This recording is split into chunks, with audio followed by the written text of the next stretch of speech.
अभिनव, कोई नहीं है क्या? माया, हेलो। सारे गायब हो गए। Hello. Vinod. Hello hello. Hello. हाँ उमेश बोलो। हाँ उमेश बोलो। सीव क्या होता हाँ है? सर। सीव क्या होता है? Sieve. What is sieve? Hello हाँ हेलो। हाँ बोलो बोलो। हाँ उमेश, व्हाट इज सीव? हाँ सर। हाँ सीव क्या होता है? आवाज आवाज सही नहीं आ रही सर। सीव क्या होता है? Sieve, what is सीव? सर चलनी होती है सर। ये किसने बताया? सर सीवर होता है ना जो चालने का सर, छन्नी। चलनी चलनी। सेंड सीवर जैसे होता है सर। चलो प्रोडक्शन पढ़िए आपने, है ना? Yes sir. Particles are propelled by the carrier gas to the mixing chamber and then to the nozzle. ठीक है। पंप का क्या काम है? Crankshaft and intensifier pump are mainly used to the abrasive jet machining. The intensifier pump was the only pump capable of reliably creating pressure high. Crankshaft pumps are more efficient than intensifier pumps because they do not require a power robbing hydraulic system, ultra high pressure and more stroke per minute. है ना? Nozzle, tungsten carbide और sapphire, है ना? ये material है जिससे nozzle बनेगी resistant to wear, है ना? क्योंकि ये वियर नहीं होंगे आसानी से दोनों। पता लगा नोजल ही वियर हो गई। सर्कुलर और रेक्टेंगुलर शेप हो सकती है इसकी। हेड स्ट्रेट और राइट एंगल हो सकता है।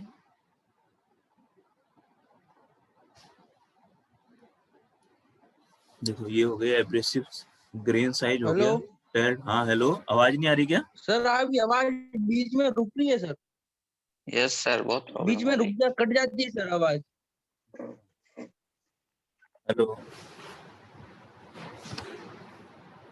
वापस देखते हैं।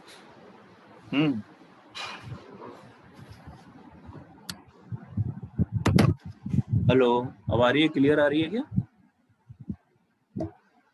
हाँ हेलो, सर, अभी तो आ रही है सर। क्लियर है? हाँ सर।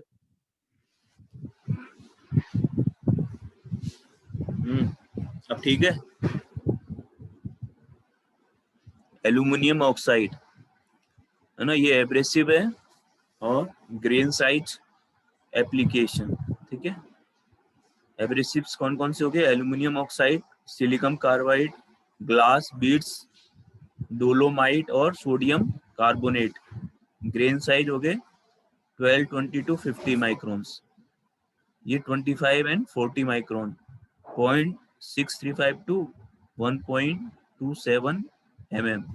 ये साइज बड़ा हो गया। ये माइक्रोन में है और ये mm है, मिलीमीटर, है ना। ये 200 मैश ऑब्लिक 60 माइक्रोन, 27 माइक्रोन्स हो गए। कहाँ पर यूज होती है aluminium oxide? Cleaning, cutting and deburring, वो ब्रास एंड एल्यूमिनियम के लिए।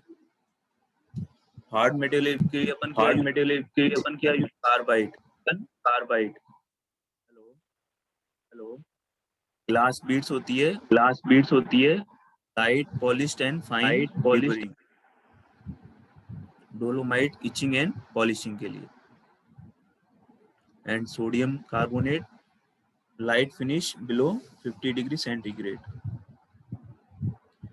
प्रोसेस पैरामीटर है criteria, material removal rate, geometry and surface finish of workpiece, tear rate of nozzle,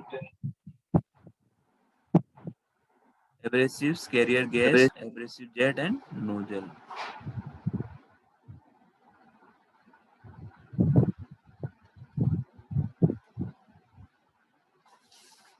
तो प्रोसेस पैरामीटर हो गए, ये एब्रेसिव हो गया, मटेरियल कौन कौन से हो गए, Al2O3 SiC ग्लास बीड्स है ना, शेप इरेगुलर और रेगुलर हो सकती है, साइज 10 to 50 माइक्रोन्स, फ्लोरेट हो गई 2 to 20 ग्राम पर मिनट, कैरियर गैस हो गई एयर CO2 और N2, अपन ऑक्सीजन यूज नहीं करते इसमें, डेंसिटी 1.3 किलोग्राम पर मीटर क्यूब आएगा है ना, वेलोसिटी है 500 to 700 मीटर पर second, pressure 2 to 10 bar, flow rate 5 to 30 micron है ना, और ये एब्रेसिव जेट की वेलोसिटी हो गई, स्टैंड ऑफ डिस्टेंस हो गई, और इम्पिंगमेंट एंगल हो गया 60 to 90 डिग्री। ये एंगल कौन सा इम्पिंगमेंट, जहाँ से नोजल स्ट्राइक करती है ना, नोजल, अगर नोजल को अपन थोड़ा सा टिल्ट कर दें तो अलग अलग एंगल हो सकते हैं, जैसे नोजल सीधी है ये 90 डिग्री हो गया, अगर अपन ने यहाँ पे कर दिया तो इस सरफेस से ये 90 डिग्री हो गया एंगल, और ये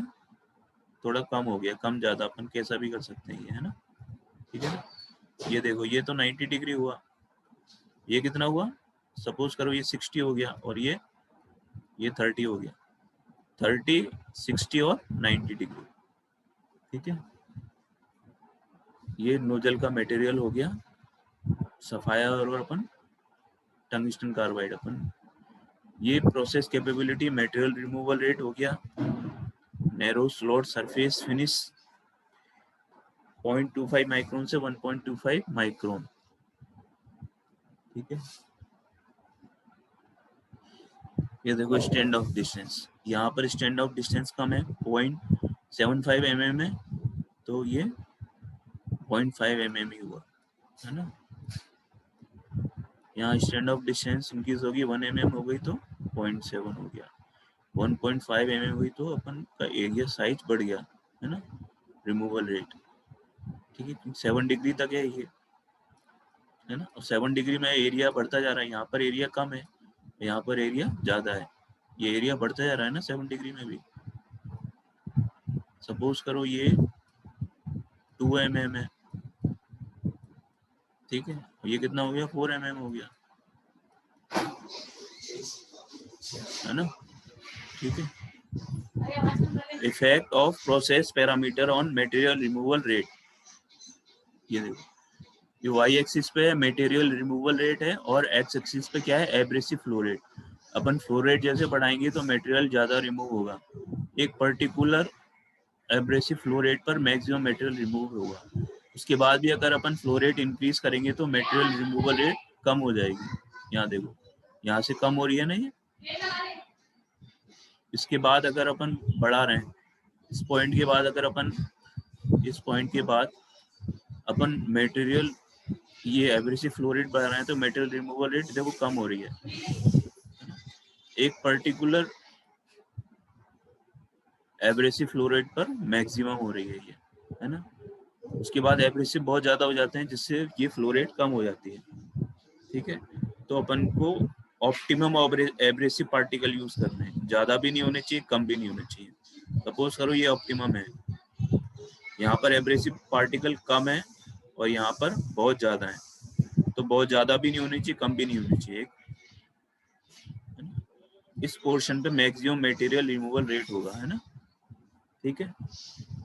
होगा क्या, अगर है ना यहाँ पर एब्रेसिव पार्टिकल्स ज्यादा होंगे तो क्या होगा, वापस में स्ट्राइक करेंगे तो मटेरियल रिमूव कम होगा, कम होंगे तो वो मटेरियल को रिमूव नहीं कर पाएंगे, ये ऑप्टिमम वैल्यू पर मैक्सिमम मटेरियल रिमूवल होगा, ठीक है। ये मटेरियल रिमूवल रेट और मिक्सिंग रेशियो, तो मिक्सिंग रेशियो भी ऑप्टिमम होगा तो ये मटेरियल रिमूवल रेट ज्यादा होगी, उससे ज्यादा होगा तो सेम है दोनों है ना, ये material removal rate and abrasive flow rate, तो ये कांस्टेंट लाइन है, एब्रेसिव फ्लो रेट अपन बढ़ाते जाएंगे तो मटेरियल ज्यादा रिमूव होगा, फ्लो रेट यानी वेलोसिटी, एयर की वेलोसिटी, और वो जितनी ज्यादा होगी उतना ज्यादा मटेरियल रिमूव होगा, सेम गैस प्रेशर के साथ है, गैस का प्रेशर अपन इंक्रीज करते जाएंगे तो मटेरियल रिमूवल रेट इंक्रीज होती जाएगी, ठीक है। इसके लिए अपन ने मिक्सिंग रेशियो कांस्टेंट रखा है, मिक्सिंग रेशियो और ये एब्रेसिव फ्लो रेट सेम सी थी, ज्यादा डिफरेंस नहीं है। एप्लीकेशन, कहाँ पर अपन एब्रेसिव जेट मशीनिंग यूज करते हैं? Abrading, roasting of glass, cleaning of metallic smears on ceramics, oxide and metals, manufacture of electronic devices, drilling glass wafers, deburring of plastic, making of nylon and teflon parts. Generally जो mechanical abrasion वाला part होगा वो common application होंगी उनकी तीनों की। कौन कौन से थे मैकेनिकल? लास्ट क्लास में अपन ने अल्ट्रासोनिक पढ़ा था, एक ये हो गया एब्रेसिव जेट मशीनिंग और एब्रेसिव वाटर जेट मशीनिंग और अदर, है ना। जो मैकेनिकल एब्रेशन है वो एप्लीकेशन जनरली कॉमन रहेंगे, है ना, for drilling, cutting, deburring and etching. Advantages है, high surface finish can be obtained depending upon the grain size. Depth of damage is low, around 2.5 micron. Provide cool cutting action, so it can machine delicate and heat sensitive material. Free from chatter and vibration, कोई vibration वगैरह नहीं होते. No contact between the tool and the workpiece. Capital cost is low and easily operate. It has a capability cutting holes in intricate shape in hard metal, किसी भी shape में अपन cut कर सकते हैं, ठीक है। डिसएडवांटेजेस हैं, may get embedded in the work surface. embedded का मतलब क्या है? जैसे ये वर्क सरफेस है, वर्क पीस स्ट्राइक किया और इसमें ही चिपक गया, मतलब यहीं रह गया embedded। थोड़ी देर बाद दूसरी जो स्ट्राइक करेंगे उसके बाद वो निकल के जाएगा, है ना। Specially while machining soft material like soft particles, elastomers, है ना। Accuracy of cutting is hampered by tempering of holes due to unavoidable flaring of abrasive jet. Stray cutting is difficult to avoid. Nozzle life is limited, ठीक है। Abrasive powers cannot be reused as the sharp edges are warm and abrasive को अपन वापस reuse नहीं कर सकते क्योंकि जो sharp as जिससे कटिंग होती है वो वार्म हो जाएगी और वो सर्कुलर शेप में हो जाएगा, सर्कुलर शेप में फिर वो रिमूव नहीं कर पाएगा, है ना, ठीक है। हेलो, हाँ आभास, हेलो आभास। Yes sir. हाँ, इतनी लेट क्यों ज्वाइन किया आभास? सर वो घर का काम था थोड़ा सा, तो उस हिसाब से बाहर गया था, तो अभी भी सर बाहर ही हूँ, तो उसमें सर थोड़ा व्यस्त था, इसलिए आज लेट ज्वाइन हो गया। तो अब आपको इसका क्या करना है? कॉपी में मैंने लास्ट क्लास में भी कहा था आपसे, है ना, process, parameter, advantages, disadvantages and application, ये सारे आपको कॉपी में लिखने हैं, है ना, और डायग्राम भी बनाना है इसका नीट एंड क्लीन। अच्छा, लास्ट क्लास में बिल्कुल मैंने सर। बोला था, किसने किया आप में से? माया, हेलो। Hello sir. हाँ सर आपने वो पीडीएफ नहीं भेजा था सर उसका? अच्छा, हाँ पीडीएफ आज मैं हेलो, भेज दूंगा ना, वो तो कोई दिक्कत नहीं है, वो तो नेट पे भी कॉपी अवेलेबल क्यों होगा भेजा ना, सर? नहीं है? हेलो,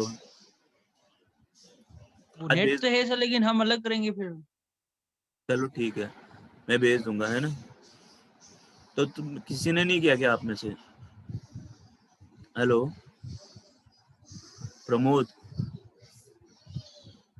नहीं सर, वो पीडीएफ नहीं था तो। अच्छा बिना पीडीएफ के नहीं करोगे? हाँ विनोद, हेलो, हेलो। हाँ हाँ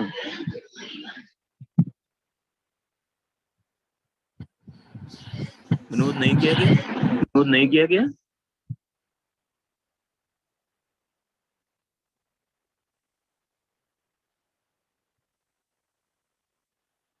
चलो ठीक है ना, चलो ठीक। स्टॉप करते हैं ना,